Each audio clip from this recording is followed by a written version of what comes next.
Hi friends. இன்னைக்கு work நம்ம எங்க போயிருக்கோன்னு பார்த்தீங்கன்னா, கஸ்டமருக்கு வந்து ஒரு 2 இயர்ஸ் முன்னாடி வந்து ஃபார்ம் லேண்டுக்கு வந்து சோலார் கேமரா இன்ஸ்டாலேஷன் பண்ணி குடுத்தோம். ட்ரூ பிராண்ட்ல. எனக்கு அதே ட்ரூ கிளவுட் ஆப்லயே வந்து கேமரா ஆட் ஆவுற மாரி எனக்கு சொல்லுங்க. வேற ஆப்லாம் தனியாலாம் வேணாம் அப்படின்னு சொல்லி கேட்டிருந்தாங்க. நான் ஆக்ஸ் பிராண்ட்ல 4G linkage solar camera suggest பண்ணேன். இதே ஆப்லயே பார்த்ததுனால கஸ்டமர் ஓகேன்னு சொல்லிட்டாங்க. இது லிங்கேஜ் மாடல்னால டபுள் லென்ஸ் இருக்கும். ஒரு லென்ஸ் ஃபிக்ஸடா இருக்கும். இன்னொரு லென்ஸ் பார்த்தோன்னா 360 சுத்தும். வாட்டர் ப்ரூஃப் ப்ரூஃப் வந்துடும். டே நைட் வந்து கலராகவும் தெரியும். இது 2 இன் டாக் ஆடியோ. கம்பல்சரி போடுற சிம் கார்டுக்கு வந்து ப்ராப்பராக ரீசார்ஜ் பண்ணுங்கள். 64 ஜிபி மெமரி கார்டு போட்டு 7 டேஸ் ரெக்கார்ட் ஆகும்.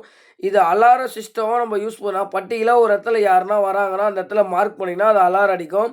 ப்ராடக்ட் டீட்டெயிலாம் டிஸ்கிரிப்ஷனில் கொடுக்குறேன். என்னோட வாட்ஸ்அப் நம்பர் அட்டாச் பண்ணுறேன். உங்களுக்கு எதனா டவுட் இருந்தால் மெசேஜ் பண்ணுங்கள். உங்கள் வீட்டுக்கும் ஆஃபீஸுக்கும் விவசாய லேண்டுக்கும் ஃபார்ம் ஹவுஸ் லேண்டுக்கும் கேமரா இன்ஸ்டாலேஷன்னா கால் பண்ணுங்கள். ப்ராடக்ட் டீட்டெயிலாம் டிஸ்கிரிப்ஷனில் கொடுக்குறேன். என்னோட வாட்ஸ்அப் நம்பர் அட்டாச் பண்ணுறேன். உங்களுக்கு எதனா டவுட் இருந்தால் மெசேஜ் பண்ணுங்கள்.